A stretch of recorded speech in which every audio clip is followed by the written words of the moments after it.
La cabra tira al monte, un podcast de La Madriguera dedicado a las actividades físicas en el medio natural. Dirige y presenta José Sacristán.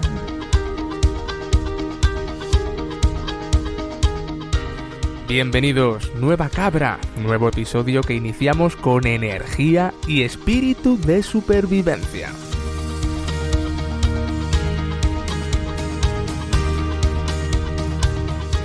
Nuestros antepasados eran supervivencia. Nosotros somos supervivencia. Comemos y nos hidratamos para vivir un día más. Nuestra vida está inundada de estímulos que a diario nos recuerdan lo importante que es saber poner a prueba nuestras propias capacidades, nuestros propios límites, en la búsqueda por sentirnos parte fundamental de este engranaje que no cesa.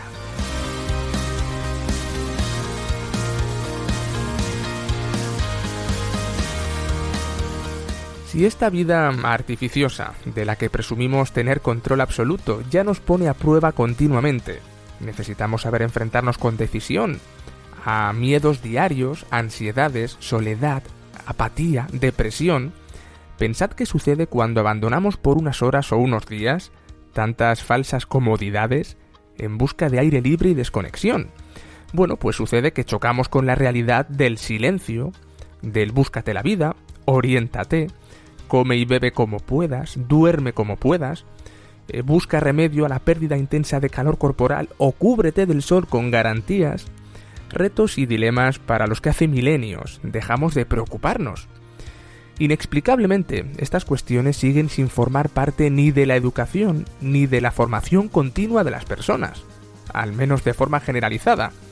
Tiempo al tiempo, todo se andará.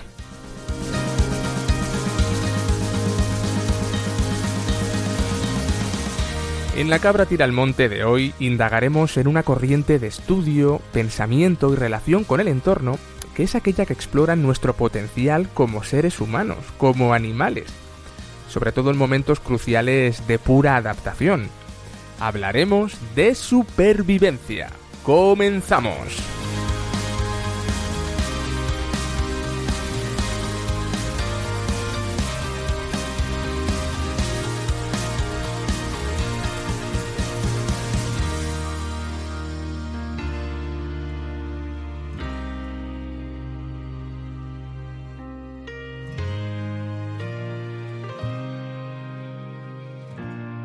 Porque lo vivo te conmueve, estás escuchando La Madriguera.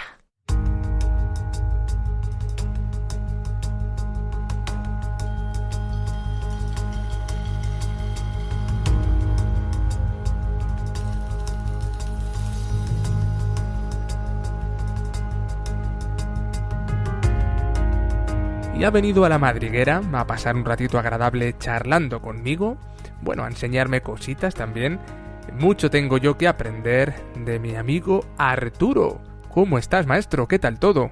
Hola, muy buenas. ¿Qué tal? Un placer estar aquí contigo. Bueno, antes de empezar a meterle cuchara al asunto, Arturo, quiero hacerte una pregunta. ¿Tú recuerdas cómo nos conocimos tú y yo?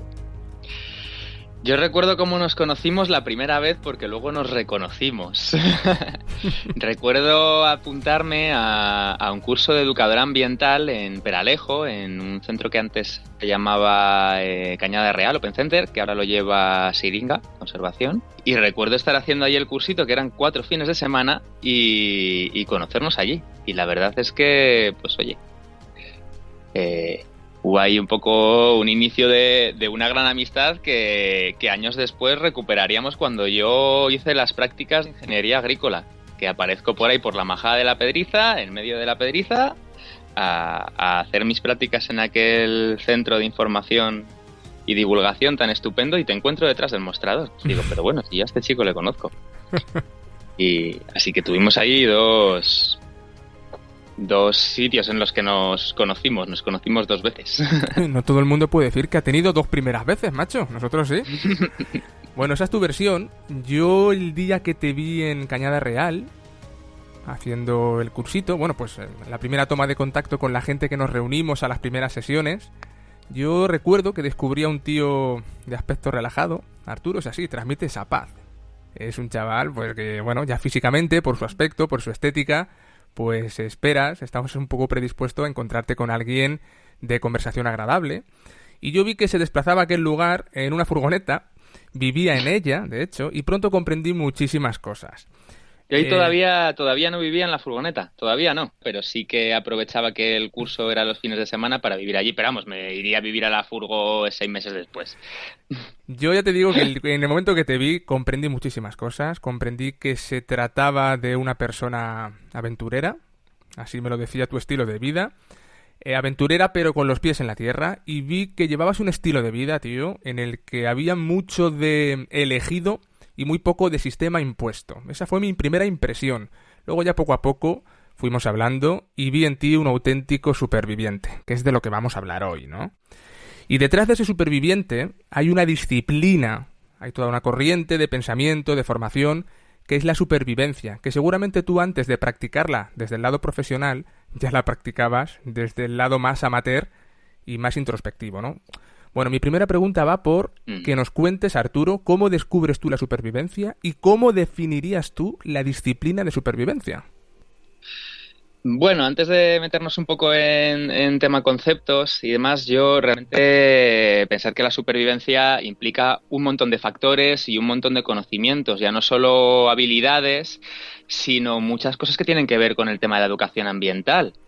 Entonces yo quizá mis primeros contactos con ciertas partes de la supervivencia quizá los practiqué a través de mi padre, era una persona muy de campo, entonces pues íbamos a recoger setas, a pescar, a recolectar ciertas plantas y todo eso ya son pequeños atisbos de conocimientos que entran dentro de la materia de la supervivencia. Luego a nivel un poquito más profesionalizado, por decir así, recuerdo en la época en la que no existía Instagram ni Twenty ni todas estas cosas, estaban los foros, cuando en los inicios de Internet. Toma. Entonces yo recuerdo haber empezado en todo esto a través de un foro que se llamaba SIN, Supervivencia y Naturaleza. Y a partir de ahí irme formando más en profundidad en todas las ramas que implican esto y ir cogiéndole el gustillo. De todas formas, habría que distinguir entre... Vamos a hablar en castellano y luego te digo un poquito los términos que se conocen más internacionales. Por un lado serían los que son las técnicas de supervivencia, que es lo que nos va a sacar de un apuro y nos van a asegurar que en el caso de llevar un grupo y tener cualquier inconveniente tú puedas salir de ahí, en grupo o en solitario. Luego está la supervivencia deportiva, que es el llevar eso a la práctica de forma aislada, ya por gusto, con un objetivo un poco más de supervivencia a medio plazo, que esto es lo que se conoce como bushcraft. Pues esto que vemos en las pelis tan estadounidenses y tan de este rollo, pues es lo que es el bushcraft, que tú intencionadamente te pones en una situación de supervivencia segura, sabes que vas a poder salir de ahí de alguna forma si las cosas se tuercen, pero tu intención es pasarlas un poco mal. Pasar un poquito de hambre, tener que montarte tu refugio porque quieres pasar pues una semana, 2, 3 en un entorno más o menos conocido. Las técnicas de supervivencia como tal, una supervivencia real, no tienen nada que ver con esto. Te pilla con el material que tienes encima, te pilla en un entorno que puede que no hayas estado nunca. Esas técnicas pues ya quizás se englobarían dentro de lo que se llama supervivencialismo o survivalismo, como últimamente se ha dado en llamar, por esto de adaptar la palabra inglesa. Y luego, por último, tenemos los prepper, el preparacionismo. El preparacionismo son técnicas de supervivencia normalmente asociadas a tu entorno, es decir, cómo prepararte para si en un futuro hubiera una catástrofe a nivel mundial o a nivel nacional, una toma de poder, lo típico que vemos en las películas de Soy Leyenda. Soy Leyenda es preparacionismo. Ajá. es tener, pues, montarte tu búnker, cargarlo de comida, sobre todo es acumular recursos para si falla un sistema financiero, psíquico, un sistema sanitario, como hemos vivido recientemente. Todo esto que ha hecho la gente de acumular rollos de papel higiénico en sus casas, eso es preparacionismo. Es una rama de la supervivencia orientada a ese tipo de catástrofes. Vale. Y exactamente de todo esto, Arturo, ¿qué es a lo que tú más te dedicas? Es sobre todo el tema del bushcraft, de la supervivencia deportiva, pero sobre todo orientado a, si se me va de las manos una situación, tener las garantías de seguridad. Vale, como veo que es un tema tan amplio, ya lo habíamos hablado tú y yo, que al final, oye, tratar en media horita, este programa intenta no irse mucho más de 30 minutos, pero nos podemos ir, no estamos sujetos tampoco a ninguna imposición. Pero como digo, creo que casi nos vemos obligados, Arturo, no sé cómo lo tienes de tiempo, a intentar crear un serial, es decir, es un tema, el de la supervivencia, que en La cabra tira al monte viene al pelo, y que está tan segmentado, lo tenéis todo tan bien compartimentado, hay tantas variables, tantas variantes, que yo creo que, bueno, podríamos, no sé si te apetece, hacer una especie de serial en el que tratemos todos los días un tema concreto, unas medias horitas, desde el lado formativo, instructivo, como estamos haciendo ahora. Yo creo que puede funcionar. No sé cómo lo ves tú. Sí, yo lo veo bien. Vamos, tu entera disposición, Pepe. Bueno, mira, como nos hablabas de muchos escenarios, cinematográficos, literarios, al final la supervivencia nos entra más desde un punto de vista ficticio, desde la ficción, que desde la realidad. Y, jolín, cuando uno va investigando en este asunto, hablando contigo, uno descubre que hay más de realidad que de ficción en todo esto. De hecho, la corriente se está ahora desarrollando a unos niveles que casi yo diría que tarde o temprano van a formar parte de la educación, de momento no reglada, de los jóvenes. ¿Qué escenarios reales? Vamos a la realidad, Arturo. ¿Crees tú que puede encontrar hoy una persona de inicios del siglo XXI de supervivencia? Escenarios lejos del concepto un poco más apocalíptico que pueda tener la gente. Vamos a la realidad. Pues en la realidad vamos a poner lo que pasa todos los inviernos, pareja de personas que suben a Peñalara, el pico más alto de la Comunidad de Madrid, pero también probablemente el más sencillito, un par de horitas de aproximación, un camino súper señalizado, y llegan a la cima y les cubre la niebla. Hay una desorientación por completo y de repente se encuentran con que les empieza a caer la noche. Y que todos los años tenemos 3 o 4 o 5 rescates de esas características en el macizo del Peñalara. Igualmente en la Pedriza, situaciones de supervivencia debidas a accidentes. A nivel real, pues en lo que es en la Sierra de Guadarrama, que es donde yo más me muevo, si tú tienes una buena preparación, un buen diseño de actividad previo, no es muy difícil que lleguen a plantearse situaciones de supervivencia.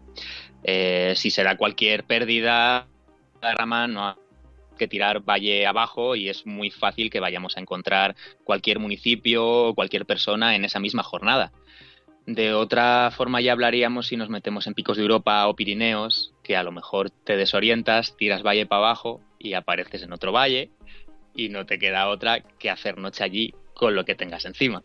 Vale, mira, es que se te cortó en un momento concreto, pero bueno, nos contabas que un truco muy bueno, y es que en pequeñas sierras, en lugares de no mucha altitud, basta con bajar la cota, dirigirte a zonas bajas y rápidamente encontrarás alguna zona, algún núcleo urbano, ¿no?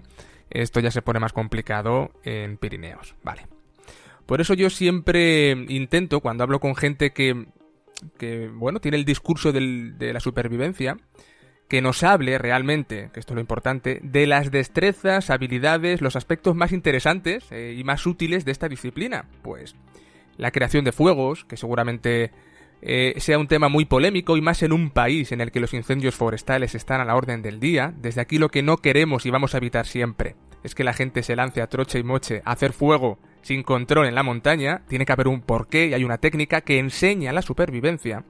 La purificación del agua, los primeros auxilios, la construcción de refugios, conocimientos de orientación, de educación ambiental. Bueno, háblanos de manera general, ¿vale? De esas destrezas que tú señalarías y dirías, mira, Pepe, por esto la supervivencia hoy es indispensable en la formación de los jóvenes. que tan encerrados les tenemos en atmósferas artificiales y apenas conocen lo que es valerse por sí mismo en el medio natural. Claro, yo establezco, a mí me gusta establecer la supervivencia sobre 4 pilares que se rigen por un pilar común. O sea, una cosa es habilidades de supervivencia y otra cosa es todo lo demás. La supervivencia te va a depender básicamente de 3 cosas. Una de ellas van a ser tus habilidades, que es todo esto que has comentado tú, de fuego, de refugios, de estas cositas. Otra va a ser los materiales y los recursos de lo que dispongas, porque influye mucho todo lo que tú sepas hacer con qué es lo que tienes para hacer eso.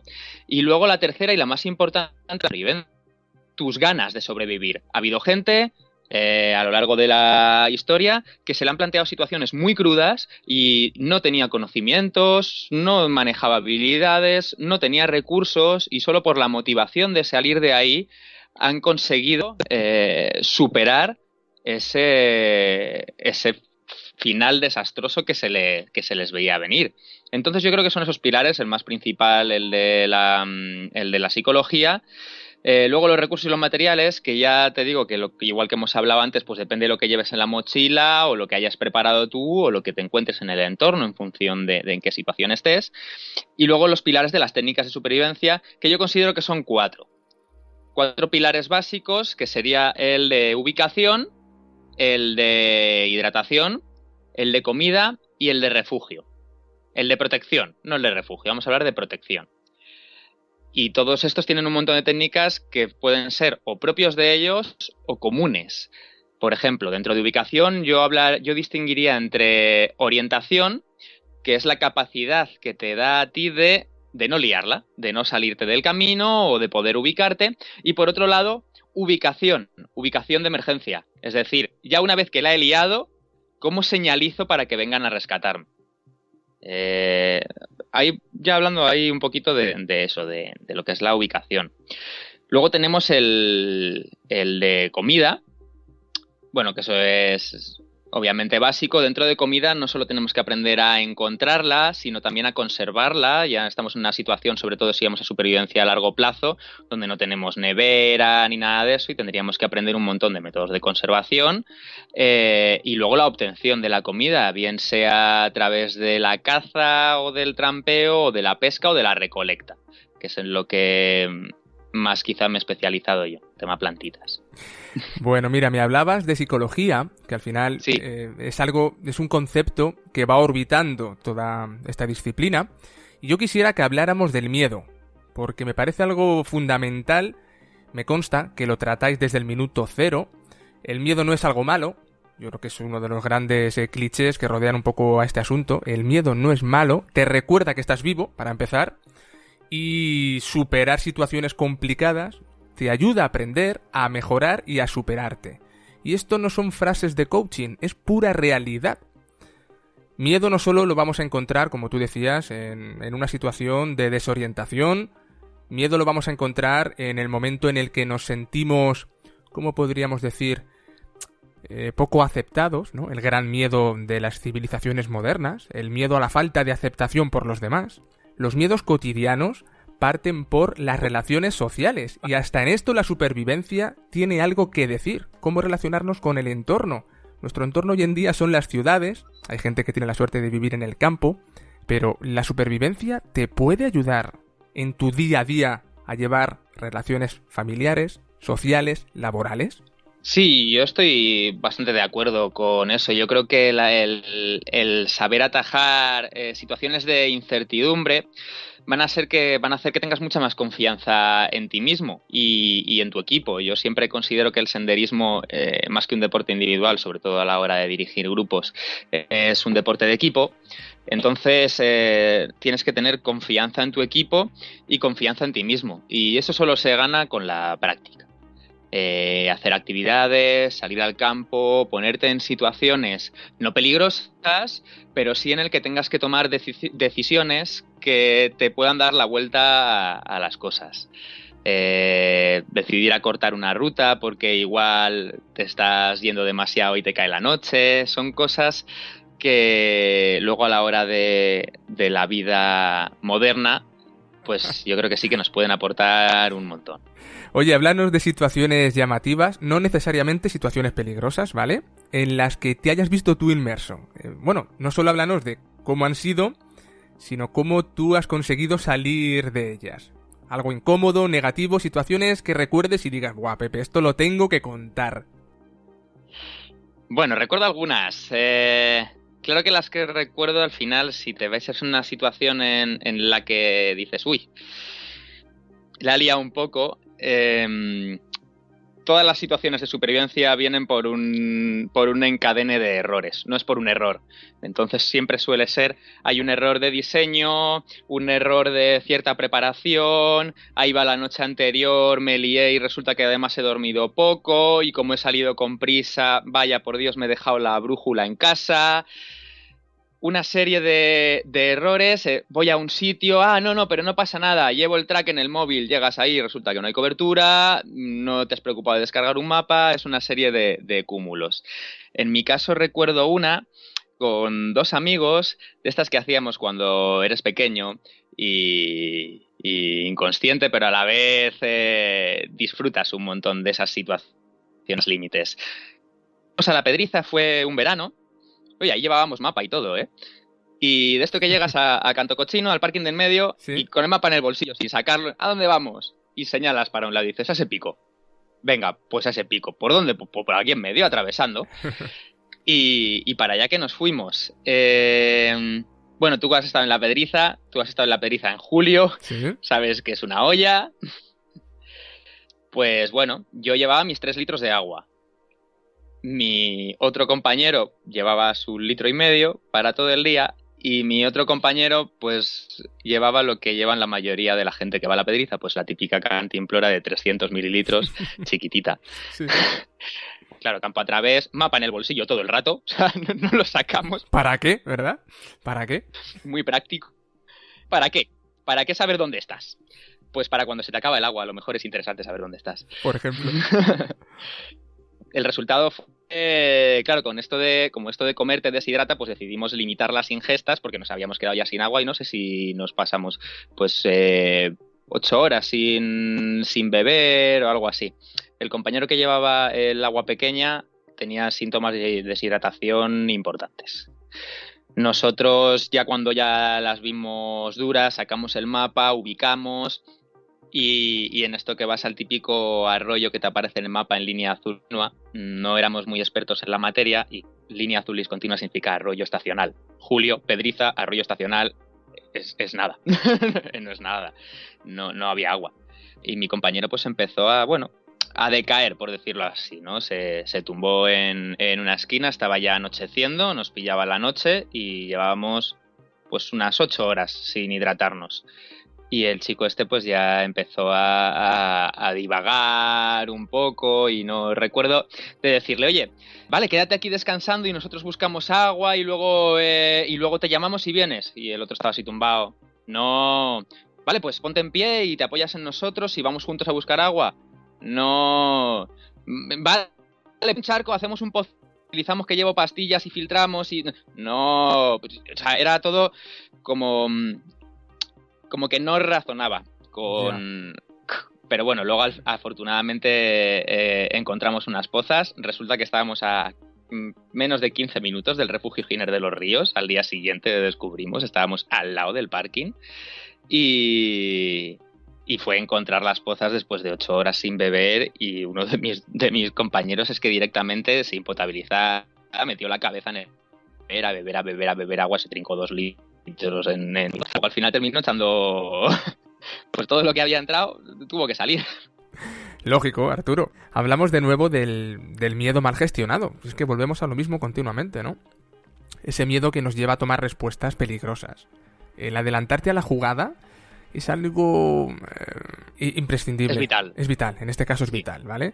Y se culpa al exceso de tecnología y al sedentarismo imperante en la vida de los jóvenes de ciertos problemas de crecimiento físico y personal, yo también así lo creo, que han hecho que toda una generación frágil viva desconectada de la realidad, con estilos de vida virtuales, basados únicamente en la comunicación solo a través de redes sociales, y que se planteen situaciones pues en las que un adolescente no sepa cómo encontrar agua potable en el momento de necesitarlo, o no sepa interpretar esos signos, esos síntomas que ofrece tu organismo cuando se encuentra en fases de deshidratación o de hipotermia. Bueno, es que es un tema delicado, que ha hecho yo creo que la supervivencia se convierta en algo importantísimo, ¿no crees? Yo lo veo como algo muy complicado porque es que llega un punto que hay generaciones que están tan desconectadas de la realidad que no tienen instinto de observación. O sea, yo he tenido alumnos que pensaban que el sol sale por el norte. Uh-huh. Alumnos de bachiller, de edad de bachiller.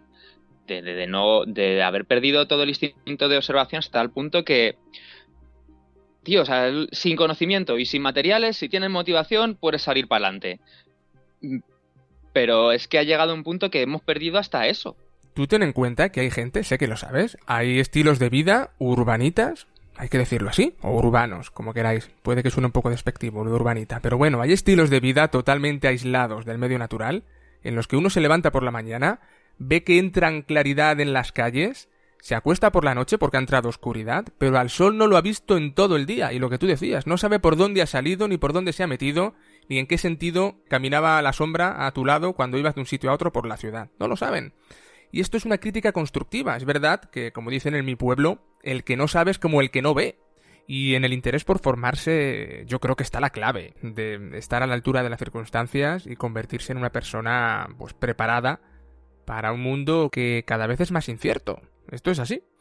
Bueno, quienes quieran conocer estas técnicas de parte de un profesorado formado, Arturo, yo sé que hay gente joven y no tan joven que acude a gente experta, ¿con qué opciones cuentan hoy en día en España para empezar a aprender algo de supervivencia? Bueno, ¿qué son las escuelas de supervivencia? Que esto ya está un poco reglado. Bueno, ya sí, está un poco reglado desde que se instauró a nivel nacional la Asociación Nacional de Escuelas de Supervivencia, que casualmente el director de esa asociación nacional es precisamente el director de una de las escuelas de supervivencia que tenemos en España, que es la Escuela Española de Supervivencia. Ignacio. Ahí podéis aprender desde los cursos más básicos, que no es que sean aptos para todos los públicos, es que son para todos los públicos. Tú vas a ir a un curso básico de supervivencia y vas a ir al lado de una madre, al lado de un niño de 5 años, 2 perros, o sea...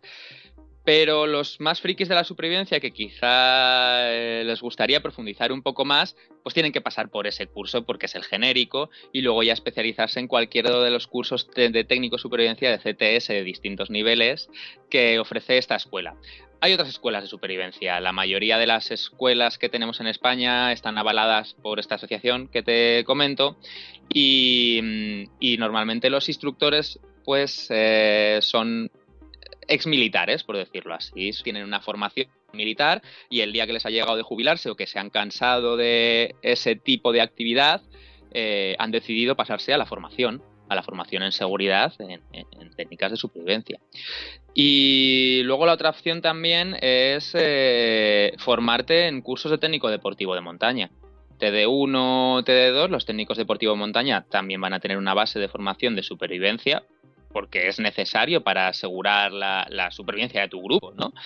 Y luego en mi caso yo enseño TECO, es el técnico en conducción de actividades en el medio natural. Entonces los chavales aprenden a ser guías de senderismo y de otras actividades en el medio natural, y dentro de mi asignatura a mí me gusta centrarme mucho en técnicas de supervivencia. No quiere decir que en todos los TECOs se profundice mucho, pero un mínimo tienen que dar. Pero yo voy a saco. Oye, Arturo, los canales de formación y de información que están cambiando y que yo sé que tú estás muy metido en este asunto, al final hay que aprovecharse de redes sociales, de canales como YouTube, que sirven y funcionan muy bien, y bueno, la televisión ya está pasando a un segundo plano y la formación online está pegando, por suerte o no, pero bueno, está pegando fuerte. Quienes quieran profundizar en este asunto de manera un poco más amateur, haya gente que todavía dude, que no pueda tener una inversión inicial en una escuela o que lo quiera hacer desde cero, desde conocerse a sí mismo, desde salir con un tutorial, salir con un podcast, salir con el móvil, ponerse tu canal de YouTube. ¿Qué recomiendas para empezar por tu cuenta a conocer lo que es la supervivencia antes de dar el salto a una escuela? Bueno, en internet podéis encontrar un montón de manuales de descarga gratuita además. El foro de supervivencia y naturaleza, el SIN, sigue activo, SYN, sigue activo, y ahí podéis compartir experiencias y pensamientos y dudas con un montón de gente desde los inicios de su supervivencia hasta llevo 30 años haciendo bushcraft y estuve el último mes y medio metido en una cueva sin salir de ahí. Pues podéis encontrar de todo.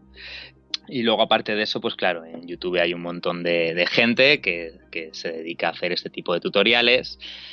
Hay que meter un filtro, como todo, igual que en la tele. Hay mucho sensacionalismo, muchas cosas que hay que cogerlas con pinzas porque la normativa también está ahí y no puedes aprender a hacer fuego en el Pinar de la Pedriza. Es que quizá la televisión sea el peor canal para empezar a aprender cosas sensatas en supervivencia. Yo creo que ahora mismo es el medio, lo que tú dices, más desvirtuado, que te enseña todo desde un punto de vista más amarillo, más sensacionalista. Yo la palabra youtuber empecé con ella muy atragantado, pero ahora mismo me voy dando cuenta de que en internet, en YouTube, como canal, hay gente pues muy bien formada. Gente que a los de mi generación, a muchos de los de mi generación, nos da, como se suele decir, sopas con ondas. Sí, sí. Es la clara demostración de que se puede vivir de esto, ¿no? De hacer formación online y enseñar supervivencia. Pero me gustaría que fueras tú quien nos diera, pues, tus redes sociales, que la gente sepa dónde puede encontrarte, cómo contactar contigo y descubrir cómo te encanta compartir lo aprendido. Como buen formador que eres. Pues bueno, yo manejo varias, sé que soy un poquito negado con esto de la tecnología. Me acabo de abrir un canal de YouTube que se llama Arthur Denae, igual que mi Instagram, y ahí publico todo lo que tiene que ver con deporte, con naturaleza y con educación, de ahí lo de Denae. Entonces es ARZUR Denae. Específicamente de supervivencia me he asociado con otros 3 compañeros que también son profesionales de titulación superior CAFID y llevan investigando pues igual 10, 15 años metidos en este asunto, igual que de frikis que yo, y ahí podéis encontrarnos en Instagram bajo el nombre de pedernal.supervivencia. Ahí ahora mismo está vacía, está completamente, no hay ningún post subido porque estamos esperando a llegar a 100 seguidores para que empiece a tener una repercusión el primer post que pongamos, porque si no, no vamos a ningún lado. Entonces ahora mismo no vais a encontrar nada, pero a lo largo de este mes ya empezaremos a subir material de calidad en Pedernal Supervivencia. Perfecto, bueno, pues ya lo sabéis, los que nos escucháis y las que nos escucháis, Arthur Denae y Pedernal.supervivencia. 2 herramientas digitales a través de las cuales Arturo y gente con la que se está asociando, amigos suyos que me consta que serán gente preparada como él, os pueden ayudar a conocer toda esta corriente, todo este estilo de vida, porque al final la supervivencia empapa todos los aspectos de la persona y hace que podamos acudir a sus enseñanzas para salir reforzados de problemas o eventualidades que se nos presentan a diario. No solo en el campo, como os decía al inicio, hasta para ganar confianza, seguridad y cualidades sociales sirve esta disciplina.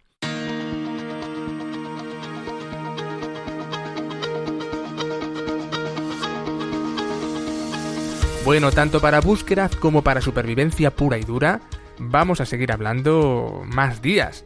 Yo creo que los madrigueros que escuchan La Cabra Tira al Monte merecen más episodios escuchándote a ti, porque yo soy un apasionado de oír cómo hablas y creo que tienes muchísimo más que contar, así que dime si recoges este guante o no.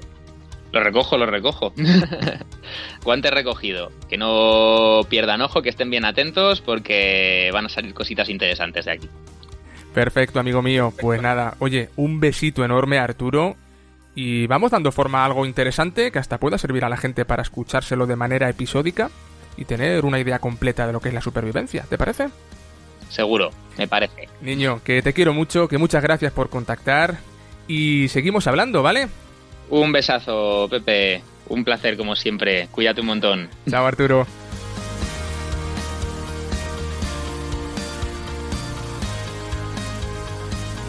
Bien, ya lo habéis oído, el primero de una serie de episodios centrados en supervivencia. Y en esta primera toma de contacto hemos aprendido de Arturo que la supervivencia no es tanto una cuestión hollywoodiense de valentía y extremo peligro, como de decisión, de saber adelantarse a los acontecimientos diarios, a través del aprendizaje, y de retomar esos lazos rotos con nuestra esencia natural. Darwin opinaba que no son ni los más fuertes ni los más inteligentes los que sobreviven, sino aquellos que mejor se adaptan a los cambios. Eso es supervivencia, pura adaptación. Y os recuerdo que tenemos disponibles todos nuestros contenidos, ya no solo de La Cabra Tira al Monte, también de Planeta Gaia, El Aviario, La Filmoteca, bueno, todo recogido y ordenado en lamadriguerapodcast.es. Nos podéis encontrar en Spotify, Spreaker, Google Podcast, iTunes y en iBooks. En esta última plataforma, por cierto, existe además la posibilidad de poder acceder a episodios exclusivos a través del acceso único para patrocinadores. Mediante una pequeña aportación económica mensual, podéis ayudar a que este podcast siga adelante. Y a cambio, recibiréis un episodio extra de La Madriguera al mes. Solo para patrocinadores, repito.